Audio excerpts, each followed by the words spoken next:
Okay, so I want to address this, and I appreciate comments, but sometimes we need to clarify things. If you pause and read this, you'll see that, right, these M.2s are only going to use 4 lanes, okay? And if you look at what I posted, you look at the car, you'll see that's an X16 card, right? So if we do math, 16 divided by 4 is 4.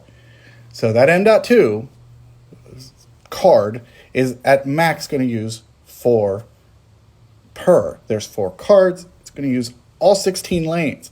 And because it's in RAID, and I'm going to do a RAID 0, so there's no redundancy, and it's all about speed. I'll have a little bit of hit, but whatever hit I'm getting, I'm going to make up for in everywhere else. And I'm going to try stitch another one in here, and I'll show you the results of just how fast that is. Okay, so here you can see the onboard M.2 SSD, right? Not bad. And here's the RAID one. So awesome speeds. And a quick note on this system, the way they did it is they don't even do an onboard SSD. They have a dedicated X4 for 2 of the M.2's cards, which I only use 1 because I want to use the full amount. So boom, there we go. Nice speeds.